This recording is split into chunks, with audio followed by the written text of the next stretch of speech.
Shanti. Om Shanti.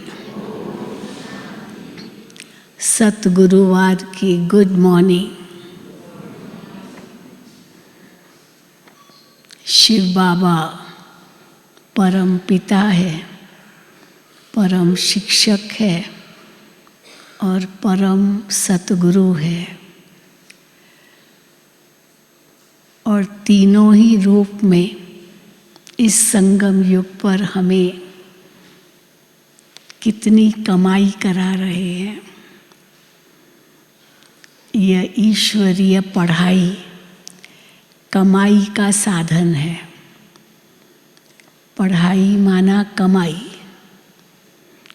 Source of income बाबा कहते हैं, कमाई का साधन। तो जितनी ये पढ़ाई पढ़ेंगे उतनी हमारी कमाई बढ़ती जाएगी। तो कमाई कौन सी है, क्या उस कमाई की विशेषता है, वो आज बाबा ने बताया। तो सारी मुरली है पढ़ाई ही कमाई है। तो पढ़ाई को बाबा कितना महत्व देते हैं। दुनिया में भी पढ़ाई को बहुत महत्व देते हैं। माँ बाप भी अपने बच्चों को यही कहते, बच्चे पढ़ो पढ़ो। हाँ, क्योंकि वो जानते हैं कि इस पढ़ाई में ही जीवन का सार है, जीवन में प्राप्ति है। तो बाबा भी हम बच्चों को पढ़ाई पर कितना ध्यान खिंचवाते हैं। तो सुनते हैं बाबा के महावाक्य। आज 27/11/2025 है। मीठे बच्चे, बाप जो पढ़ाते हैं उसे अच्छी रीति पढ़ो। ऐसे ही नहीं बस सुन लिया फट हो गया, हाँ पढ़ाई हो गई, नहीं, अच्छी रीति पढ़ो। तो 21 जन्मों के लिए सोर्स ऑफ इनकम हो जाएगी। ये पढ़ाई 21 जन्मों की कमाई कराएगी। वो पढ़ाई तो फिर भी एक जन्म की कमाई कराएगी। तो 21 जन्मों के लिए सोर्स ऑफ इनकम हो जाएगी और तुम सदा सुखी बन जाएंगे। पढ़ाई केवल कमाई ही नहीं है, लेकिन सच्चा सुख जीवन में देने का ही आधार है। सदा सुखी बन जाएंगे। प्रश्न है, तुम बच्चों के अति इंद्रिय सुख का गायन क्यों है? इंद्रियों से परे का ये सुख, अति इंद्रिय सुख, दुनिया में सुख के लिए ही भागते हैं, लेकिन वो बाह्य सुख है। और बाबा हमें अति इंद्रिय सुख देते हैं, इंद्रियों से परे का सुख। तो क्यों इसका गायन है, इस अति इंद्रिय सुख का? उत्तर है, क्योंकि तुम बच्चे ही इस समय बाप को जानते हो। कैसे मिलेगा अति इंद्रिय सुख? बाबा को जानने से। इस समय ही तुम बाप को जानते हो। तुमने ही बाप द्वारा सृष्टि के आदि मध्य अंत को जाना है। तुम अभी संगम पर बेहद में खड़े हो। कैसे अनुभव होगा अति इंद्रिय सुख? जब हम ये बुद्धि में लाएंगे कि हमने अभी बाप को जाना है, सृष्टि के आदि मध्य अंत को जाना है, और अभी हम संगम पर खड़े हैं। तुम जानते हो अभी हम इस खारी चैनल से अमृत के मीठे चैनल में जा रहे हैं। खारी चैनल और मीठी चैनल, हाँ, वहाँ नदी जहाँ वो है उसका चैनल होता है, बीच में दो जमीन धरती के बीच में, हाँ, दो पृथ्वी के जो भाग है उसके बीच में चैनल होता है। तो वो खारी चैनल भी होता है और मीठी चैनल भी होती है। तो तुम अभी संगम पर बेहद में खड़े हो। जानते हो अभी हम इस खारी चैनल से अमृत के मीठे चैनल में जा रहे हैं। हमें स्वयं भगवान पढ़ा रहे हैं। ये सब नशे की बातें हैं। ऐसी खुशी ब्राह्मणों को ही रहती है, इसलिए अति इंद्रिय सुख तुम्हारा ही गाया जाता है। ओम शांति।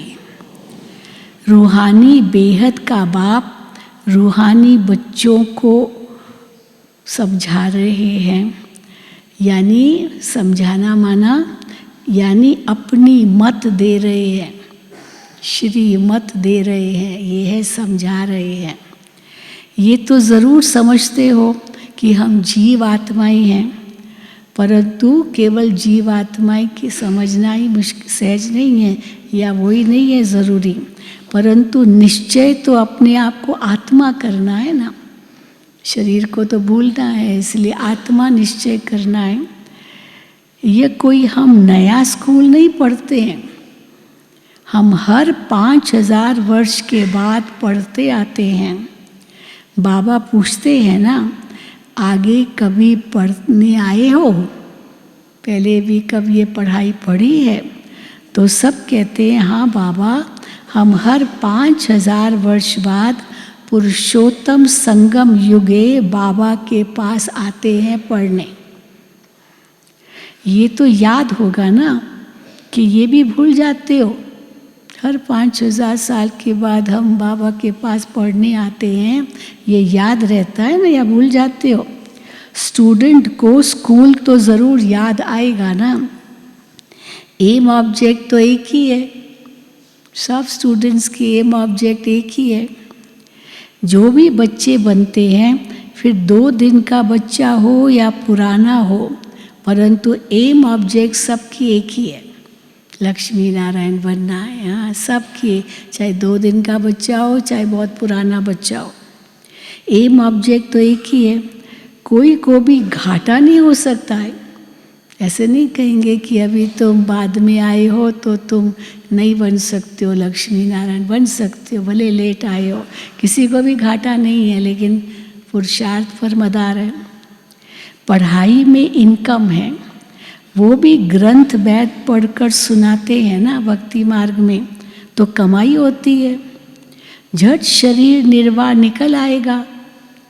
साधु बना, 1-2 शास्त्र बैठ सुनाया, इनकम हो जाएगी, कमाई हो जाएगी उसकी। अभी ये सब सोर्स ऑफ इनकम है, कोई भी पढ़ाई सोर्स ऑफ इनकम है। हर एक बात में इनकम चाहिए ना, कमाई चाहिए, इससे प्राप्ति क्या होगी, कितना क्या मिलेगा मुझे इससे, तो हर एक बात में इनकम चाहिए ना। पैसे हैं तो कहाँ भी घूम फिर आओ, पैसा ही नहीं होगा तो कहाँ जाएंगे, पैसे हैं तो कहाँ भी घूम फिर आओ। तुम बच्चे जानते हो बाबा हमको बहुत अच्छी पढ़ाई पढ़ाते हैं। कैसी अच्छी पढ़ाई है? जिससे 21 जन्मों की इनकम मिलती है, कमाई होती है 21 जन्मों की। यह इनकम ऐसी है जो हम सदा सुखी बन जाएंगे, सदा सुखी बन जाएंगे, कभी बीमार नहीं होंगे। केवल धन का सुख नहीं होगा, तन का भी सुख होगा, कभी बीमार नहीं होंगे। तीसरा, सदा अमर रहेंगे। यह निश्चय करना होता है, ऐसे ऐसे निश्चय रखने से तुमको उल्लास आएगा। अब निश्चय नहीं है, केवल ऐसे कहना नहीं होता है, तो उससे उल्लास नहीं आएगा। निश्चय के साथ अंदर में सोचना है, तब उल्लास आएगा।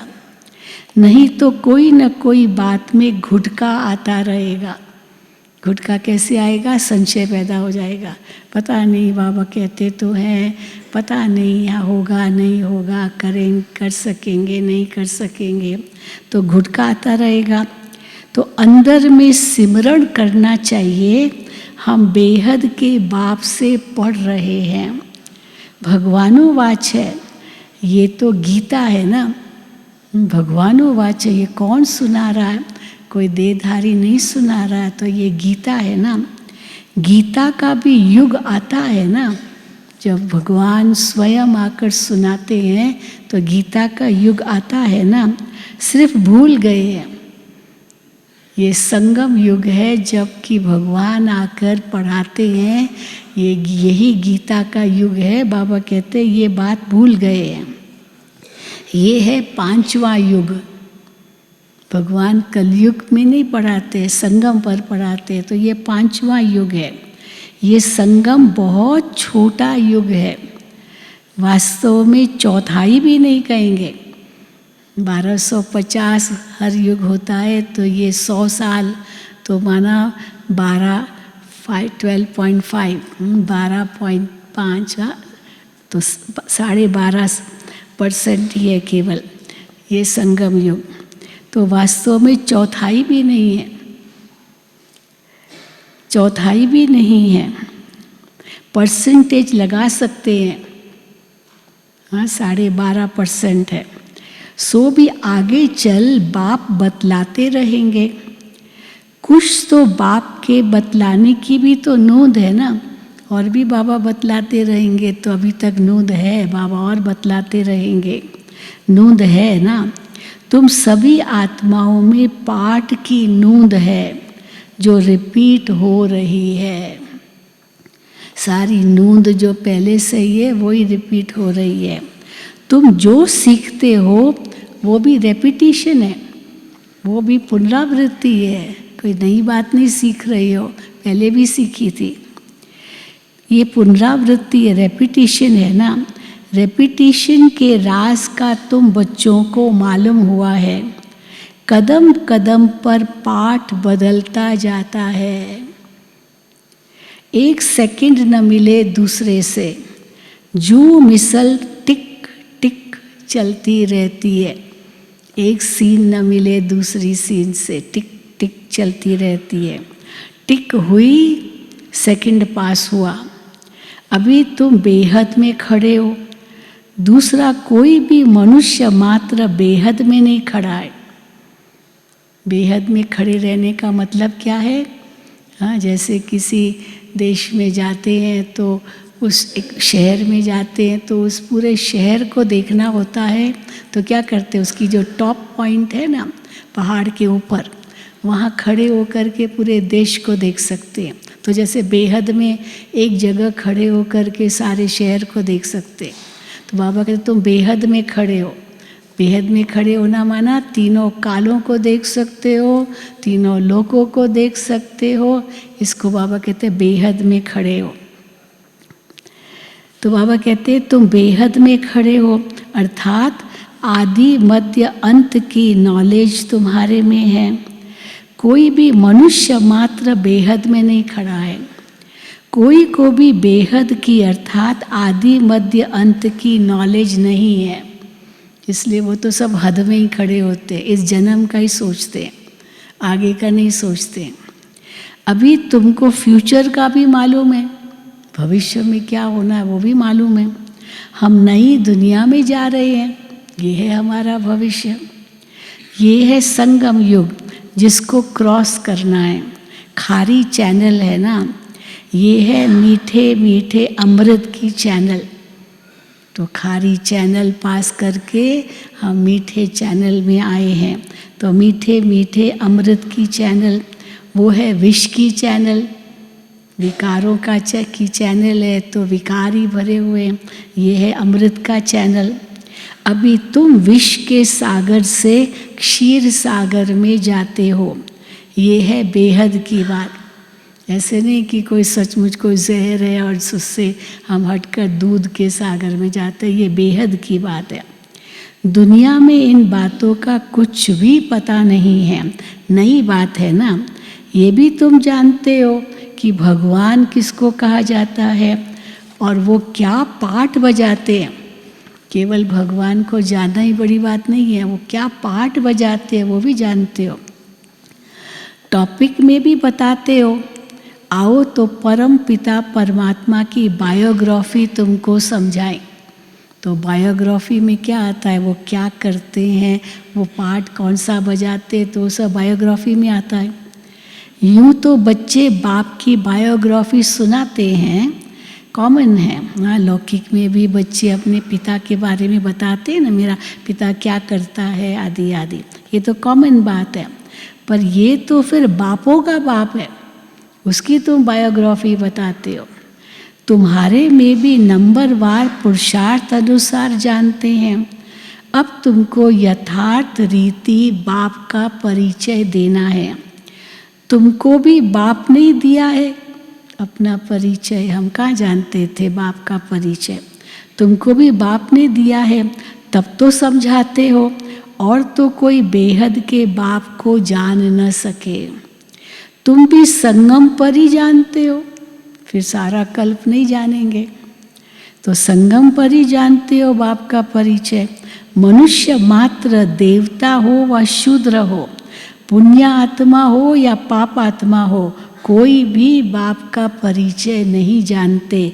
सिर्फ तुम ब्राह्मण जो संगम पर हो, तुम ही जानते हो। चढ़ता है नशा, सिर्फ हम ही जानते हैं बाप का परिचय। तो तुम बच्चों को कितनी खुशी होनी चाहिए। तभी तो गायन है ना, अति इंद्रिय सुख पूछना हो तो गोप गोपियों से पूछो। जो हम जानते हैं वो दुनिया में कोई नहीं जानता, केवल अभी नहीं, सारे कल्प में कोई नहीं जानेगा। तो और खुशी, नशा चढ़ जाता। तो बाप बाप भी है, टीचर भी है और सतगुरु भी है। तो इसमें सुप्रीम अक्षर भी ज़रूर डालना चाहिए। केवल पिता है, शिक्षक है, सतगुरु इतना नहीं, परम परम पिता, परम शिक्षक, परम सतगुरु। तो सुप्रीम अक्षर तो ज़रूर डालना है। कभी कभी बच्चे भूल जाते हैं। ये सब बातें बच्चों की बुद्धि में रहनी चाहिए। शिव बाबा की महिमा में ये अक्षर ज़रूर डालने हैं, परम, ये शब्द ज़रूर डालना है। अब सिवाय तुम्हारे और तो कोई जानते ही नहीं। तुम समझा सकते हो तो गोया, अगर तुम समझा सकते हो ये सब बातें तो गोया तुम विजयी हुए ना, विजय पाओगे तुम। हाँ, विजयी हो गए। भगवान का परिचय तुम दो, औरों को देते हो, कितनी बड़ी बात है। तुम जानते हो बेहद का बाप सर्व का शिक्षक, सर्व का सद्गति दाता है। बेहद का सुख, बेहद का ज्ञान देने वाला है। फिर भी ऐसे बाप को भूल जाते हो। अब इतनी ऊंची ऊंची बातें बाबा सुनाते, हम सुनते हैं, फिर भी बाबा कहते तो भूल जाते हो। माया कितनी समर्थ है, क्यों भूल जाते हैं? माया भुला देती है। माया कितनी समर्थ है। ईश्वर को तो समर्थ कहते ही हैं, परंतु माया भी कम नहीं है। ईश्वर की बातों को भुला देने में समर्थ है वो भी। माया भी कम नहीं है। तुम बच्चे अभी एक्यूरेट जानते हो। इनका तो नाम ही रखा है रावण, जो सामना करता है। राम राज्य और रावण राज्य, इस पर भी एक्यूरेट समझाना चाहिए। राम राज्य है तो ज़रूर रावण राज्य भी होगा। केवल राम का तो राज्य नहीं होगा न, सारे कल्प में रावण का भी राज्य है। सदैव राम राज्य तो हो न सके। राम राज्य, श्री कृष्ण का राज्य कौन स्थापन करते हैं? यह बेहद का बाप ही बैठ समझाते हैं। तुमको भारत खंड की बहुत महिमा करनी चाहिए। भारत खंड की जितनी महिमा करो उतनी कम, तो बहुत महिमा करनी चाहिए। भारत सचखंड था, कितनी महिमा थी। बनाने वाला कौन? इतना ऊंच भारत को बनाने वाला कौन? बाप। तो बाप ही बनाने वाला है। तो तुम्हारा बाप के साथ कितना लव है। एम ऑब्जेक्ट बुद्धि में है, ये भी जानते हो। हम स्टूडेंट को अपनी पढ़ाई का नशा होना चाहिए, है ना। सबको इस पढ़ाई का नशा। हमने भगवान को जाना, हमने इस सृष्टि के आदि मध्य अंत को जाना, सब राज जान लिया। तो बाबा कहते कितना नशा होना चाहिए।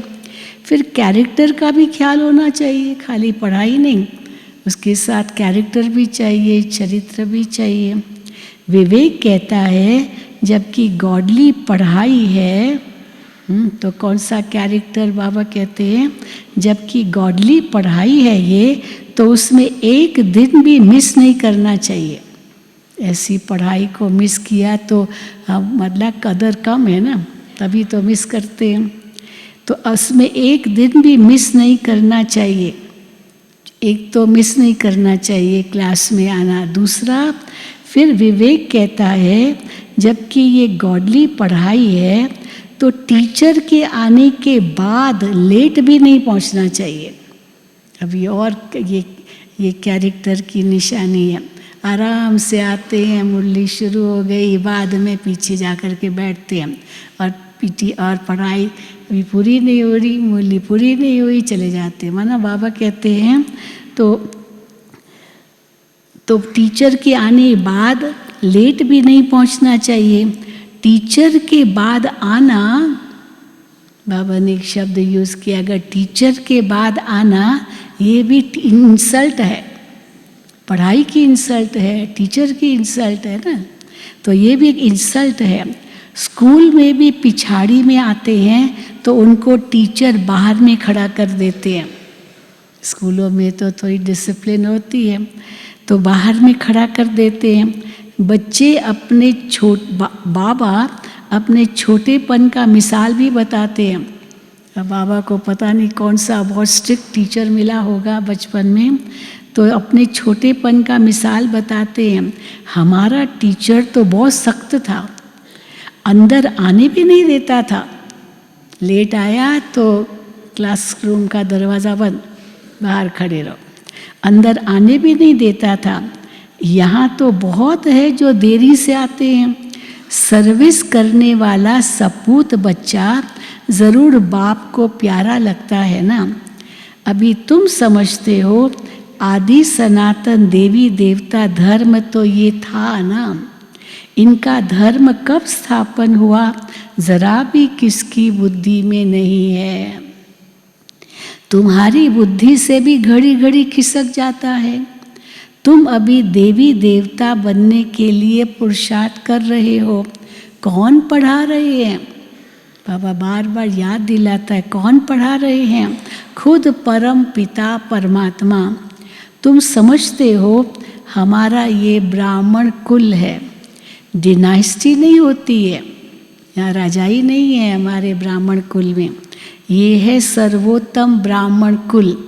यहाँ तो और ही बाबा ने कल कहा ना, तुम सर्वेंट हो, तो राजाई नहीं है जो हम खाली ऑर्डर करें किसी को भी।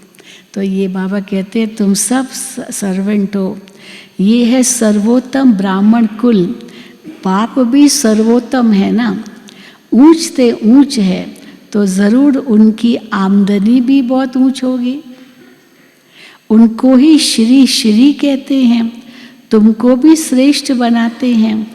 तुम बच्चे ही जानते हो कि हमको श्रेष्ठ बनाने वाला कौन है। अगर कुछ भी नहीं समझते, हाँ कुछ भी नहीं समझते, तो तुम कहेंगे और कुछ न भी बात समझा सको, इतना समझ नहीं सकते हो ये ज्ञान को, लेकिन इतनी सहज बात तो समझा सकते हो ना। क्या तुम कहेंगे हमारा बाप भी है, टीचर भी है, सतगुरु भी है और अभी पढ़ा रहे हैं। हम आत्मा हैं। हम आत्माओं को बाप ने स्मृति दिलाई है कि तुम हमारी संतान हो।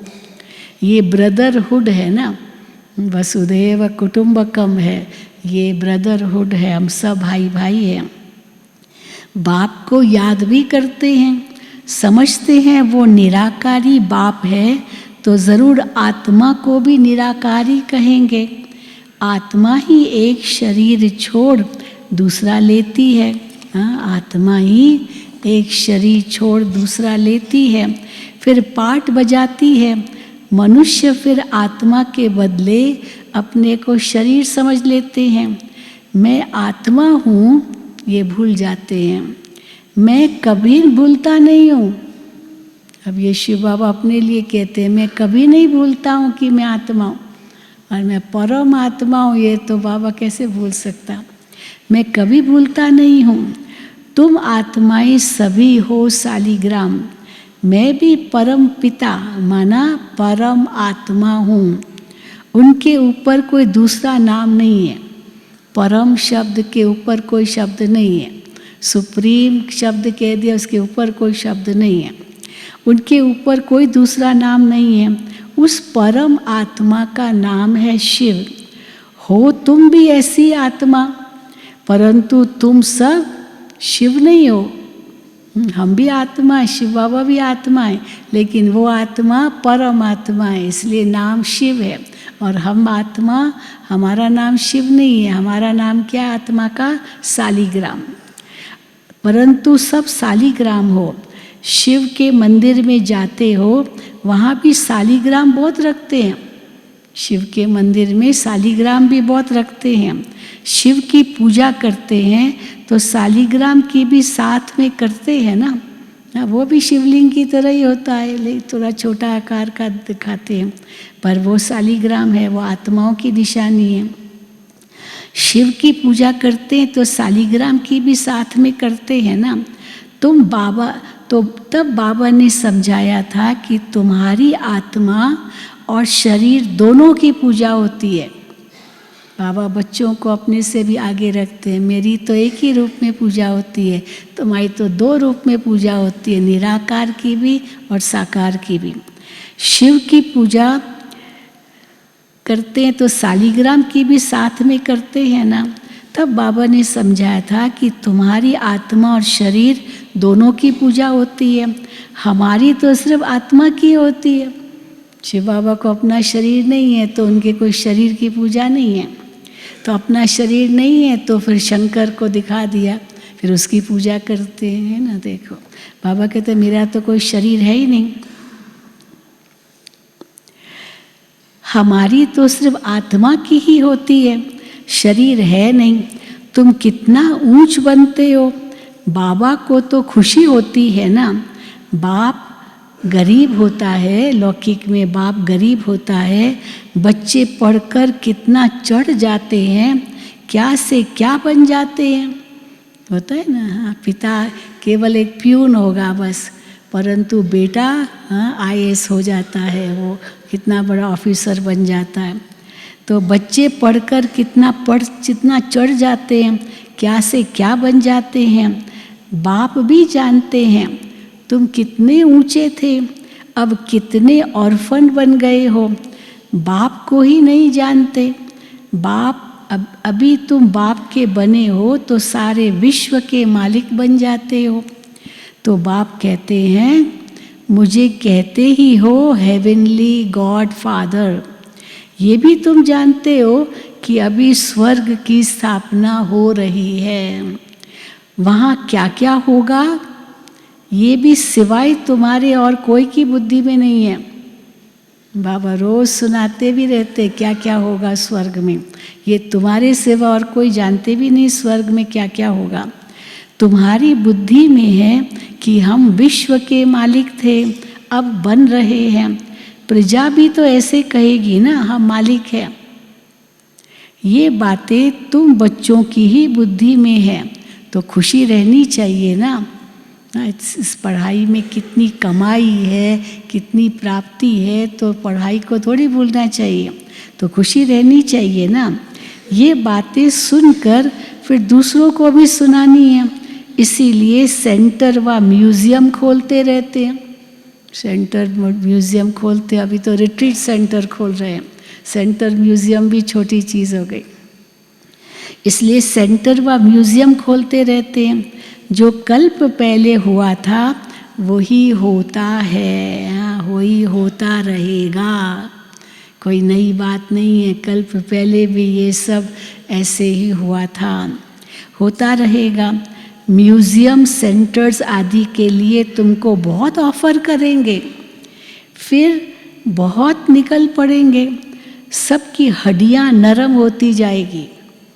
हड्डियाँ नरम हो जाएगी माना जो कठोर थे ना, ब्रह्मा कुमारियों को मानते नहीं थे, सुनना पसंद नहीं करते थे, प्रसाद भी नहीं लेना चाहते थे, दृष्टि तो दूर प्रसाद भी नहीं, और अभी देखो कितना पिघल रहे हैं, पिघलते जा रहे हैं। निमंत्रण चाहते हैं कि ब्रह्मा कुमारी हमको निमंत्रण देवे तो हम जाएं, ऐसे भी हैं। तो सबकी हड्डियाँ नरम होती जाती है। सारी दुनिया की अब तुम हड्डियाँ नरम करते जा रहे हो, सारी दुनिया की हड्डियाँ नरम करेंगे।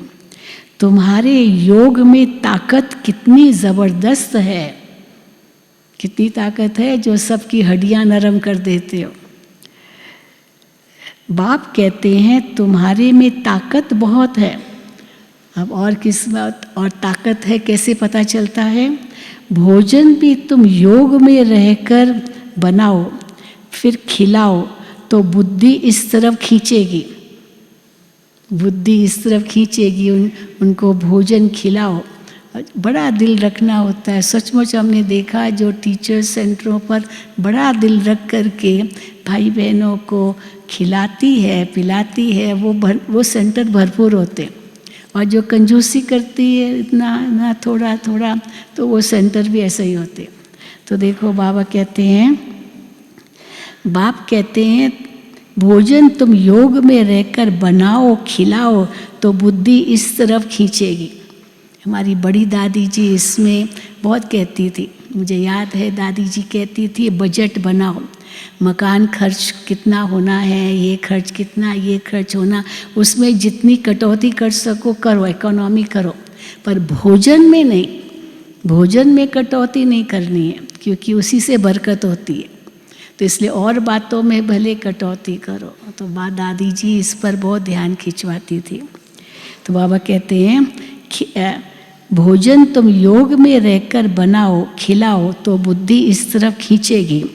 भक्ति मार्ग में तो गुरुओं का जूठा भी खाते हैं, जूठा भी खाएंगे। अगर गुरु ने कुछ छोड़ा भोजन तो वो जूठा भी खाएंगे, इतना महत्व होता है भोजन का।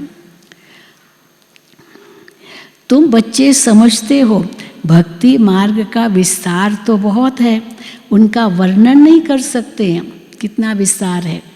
ये बीज और वो झाड़, ज्ञान तो बीज है, सार है, और भक्ति कितना बड़ा विस्तार है। बीज का वर्णन कर सकते हैं, हाँ बीज का वर्णन तो कर सकते हैं कोई, कि उसमें कोई शो नहीं है बीज में, लेकिन झाड़ में तो कितना बड़ा शो है। बीज का वर्णन कर सकते हैं, बाकी कोई को बोलो पेड़ के पत्ते गिनती करो तो कर सकेंगे? विस्तार इतना है जैसे पेड़ के पत्ते गिनना, तो वो तो कर भी नहीं सकेंगे। अथाह पत्ते होते हैं, बीज में तो पत्ते की निशानी दिखाई नहीं पड़ती है, तो कहाँ बीज और कहाँ झाड़, तो कितना अंतर हो गया। तो बीज में तो पत्ते की निशानी दिखाई नहीं पड़ती, वंडर है ना। इनको भी कुदरत कहेंगे। और फिर कैसे उसी बीज से दो पत्ते निकलते हैं। सबसे पहले तो बीज से पत्ते अंदर से निकलते, पहले दिखाई नहीं देते, इनको ही कुदरत कहेंगे। जीव जंतु कितने वंडरफुल है, क्या वंडरफुल है, कैसे कैसे जीव जंतु है, पक्षी कैसे हैं, वंडरफुल है। जीव जंतु कितने वंडरफुल है। अनेक प्रकार के कीड़े हैं, कैसे पैदा होते हैं, बहुत वंडरफुल ड्रामा है। क्या वंडर, ये भगवान का वंडरफुल ड्रामा है। इसको कहा ही जाता है नेचर, नेचर कुदरत, इसको कहा ही जाता है नेचर। ये भी बना बनाया खेल है। सतयुग में क्या क्या देखेंगे, सतयुग में चले जाओ, वहाँ क्या क्या देखेंगे। वहाँ भी तो सब चीज़ें नहीं होगी, ये कलयुगी दुनिया की चीज़ें जैसे थोड़ी होगी, वहाँ वो भी नई चीज़ें होगी। एवरीथिंग न्यू, सब कुछ नया, एवरीथिंग न्यू होता है। मोर के लिए भी तो बाबा ने समझाया है, उनको भारत का नेशनल बर्ड कहते हैं। भारत का नेशनल बर्ड मोर है। उनको भारत का नेशनल बर्ड कहते हैं क्योंकि श्री कृष्ण के मुकुट में मोर का पंख दिखाते हैं। मोर और डेल खूबसूरत भी होते हैं, गर्भ भी आंसू से होता है, इसलिए नेशनल बर्ड कहते हैं। ऐसे खूबसूरत पक्षी विलायत की तरफ भी होते हैं, बहुत होते हैं, विलायत में भी इतने सुंदर सुंदर पक्षी होते हैं। ऐसे खूबसूरत पक्षी विलायत की तरफ भी होते हैं। अब तुम बच्चों को सारे सृष्टि के आदि मध्य अंत का राज समझाया है जो और कोई नहीं जानते। वो लोग हम आपको परम पिता परमात्मा की बायोग्राफी बताते हैं। रचयिता है, परमात्मा को रचयिता कहते हैं, तो ज़रूर उनकी रचना भी होगी ना। उनकी हिस्ट्री ज्योग्राफी हम जानते हैं, रचना की हिस्ट्री ज्योग्राफी जानते हैं उस रचयिता की। ऊंच से ऊंच बेहद के बाप का क्या पाठ है ये भी तुम जानते हो। दुनिया तो कुछ भी नहीं जानती, ये बहुत छी दुनिया है। इस समय खूबसूरती में भी मुसीबत है। कोई अगर स्त्री खूबसूरत है, बाबा कहते हैं उसमें भी मुसीबत है। हाँ, क्यों मुसीबत है? बच्चियों को देखो कैसे कैसे भगाते रहते हैं। अब खूबसूरत के पीछे पड़ेंगे तो क्या होगा। हाँ, बच्चियों को देखो कैसे कैसे भगाते रहते हैं। तुम बच्चों को इस विकारी दुनिया से तो नफरत होनी चाहिए। इसीलिए बाबा ने हम बच्चों को कितना सिंपल रखा है, बिल्कुल सिंपल। हाँ, नहीं तो खूबसूरती क्या है। उस दिन हम पढ़ रहे थे, कहाँ सुन रहे थे, आजकल फैशन है लेडीज़ में बाल खुला रखना। हम लोग जैसे चोटी करते हैं वो बाल खुला रखते हैं, वो फैशन हो गया है बाल खुले रखना। तो किसी ने कहा कि अगर रात को बाल खुला रख कर के अगर गए तो भूत आ जाएगा भूत आ जाएगा। इसीलिए रात को तो कभी भी बाल खुले नहीं रखने चाहिए। तो देखो उसने कहा तो वो डर गई जिसको कहा कि बाल खुले क्यों रखते हो। हाँ, बाबा ने तो एक सिंपल चोटी बनाने के लिए दी ना। और बीच की सींद दादी जान की इस पर बहुत ध्यान खिंचवाती थी। विदेशी बहनों की तो अलग अलग वो उनकी स्टाइल होती थी बालों की। तो दादी जान की सब बहनों को कहती थी, विदेशी बहनों को, तुम्हारी ऐसी सींद होनी चाहिए बीच में, ताकि एक ही मार्ग है, एक शिव बाबा की तरफ ही जाना है और तरफ इधर उधर भटकना नहीं है। तो सीधी सींद होनी चाहिए। तो बाबा कहते हैं तुम बच्चों को इस विकारी दुनिया से तो नफरत होनी चाहिए। ये छी दुनिया है, छी शरीर है। हमको तो अब बाप को याद कर अपनी आत्मा को पवित्र बनाना है। हम सतो प्रधान थे, सुखी थे, अभी तमो प्रधान बने हैं तो दुखी हैं, फिर सतो प्रधान बनना है। तुम चाहते हो हम पतित से पावन बने, भल गाते भी हैं पतित पावन, परंतु नफरत कुछ भी नहीं आती है। हाँ, पतित पावन गाते हैं, लेकिन मैं पतित हूँ इस प्रकार से नफरत नहीं आती अपने अंदर। बस पतित पावन कहते हैं। भल गाते भी हैं पतित पावन, परंतु नफरत कुछ भी नहीं आती अपने लिए। तुम बच्चे समझते हो ये छी दुनिया है, पतित दुनिया है, उसके लिए भी नफरत नहीं आती है। शरीर भी छी उसके लिए भी नफरत नहीं आती है। नई दुनिया में हमको शरीर भी गुलगुल मिलेगा। अभी हम अमरपुरी के मालिक बन रहे हैं। तो तुम बच्चों को सदैव खुश हर्षित मुख रहना चाहिए। तुम बहुत बहुत स्वीट चिल्ड्रन हो, बहुत मीठे मीठे बच्चे हो। बाप 5000 वर्ष बाद उन्हीं बच्चों से आकर मिलते हैं तो ज़रूर खुशी होगी ना। हम फिर से आए हैं बच्चों से मिलने। बाबा को कितनी खुशी है, मैं फिर से आया हूँ बच्चों से मिलने, और हमको खुशी है हम फिर से बाबा से मिलते हैं। लेकिन बाबा कई बार पूछे किसको जास्ती खुशी है, बाप को बच्चों से मिलने में जास्ती खुशी है या बच्चों को बाप से मिलने में जास्ती खुशी है। तो क्या कहेंगे। हाँ, तो कोई बीच में आ जाते, दोनों कह दिया माना सब समान। तो बाबा को भी खुशी होती है, बच्चों को भी खुशी होती है। तो हम फिर से आए हैं बच्चों से मिलने, ये बाबा को कितनी खुशी होती है। अच्छा, मीठे मीठे सिक्की लदे बच्चों प्रति माता पिता बाप दादा का याद प्यार और गुड मॉर्निंग। रूहानी बाप की रूहानी बच्चों को नमस्ते। हम रूहानी बच्चों की रूहानी बाप दादा को याद प्यार गुड मॉर्निंग और नमस्ते। धारणा के लिए मुख्य सार, हम गॉडली स्टूडेंट हैं, इसलिए पढ़ाई का नशा भी रहे तो अपने कैरेक्टर्स पर भी ध्यान हो। दोनों बातें, पढ़ाई भी और कैरेक्टर पर, दोनों पर ध्यान हो। एक दिन भी पढ़ाई मिस नहीं करनी है। देर से क्लास में आकर टीचर की इंसल्ट नहीं करना है। दूसरा, इस विकारी छीछी दुनिया से नफरत रखनी है। बाप की याद से अपनी आत्मा को पवित्र सतो प्रधान बनाने का पुरुषार्थ करना है। सदैव खुश हर्षित मुख रहना है। वरदान, होपलेस में भी होप पैदा करने वाले सच्चे परोपकारी संतुष्ट मणि भव। निराशावादी कोई है, निराशा है उसके प्रति, तो होपलेस में भी होप, आशा पैदा करने वाले परोपकारी संतुष्ट मणि भव।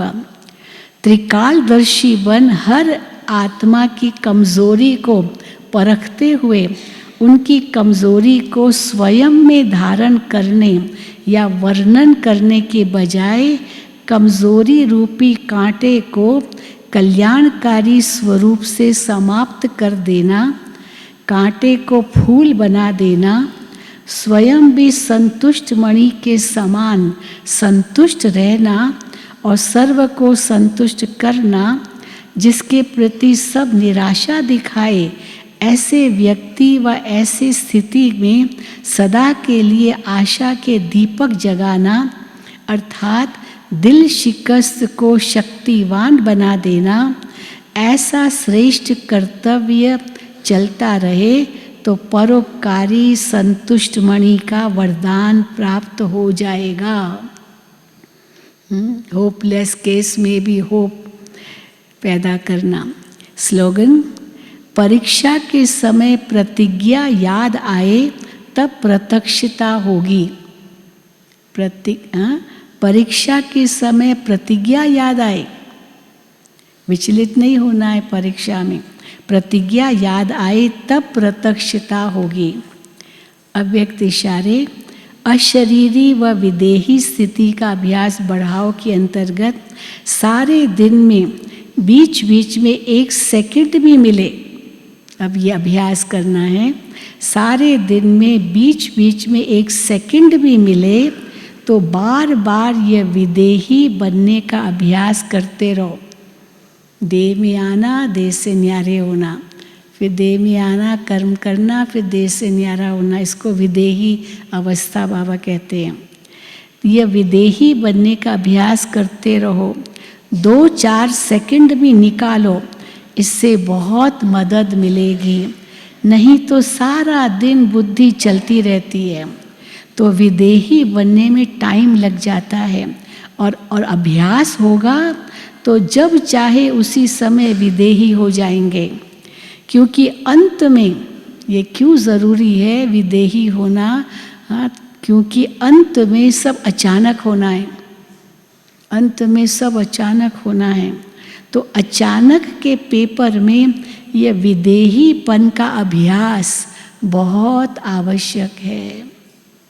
अचानक कुछ भी हो जाए, मैं आत्मा विदेही बन जाऊँ, हलचल में नहीं आऊँ, इसलिए ये अभ्यास बहुत ज़रूरी है।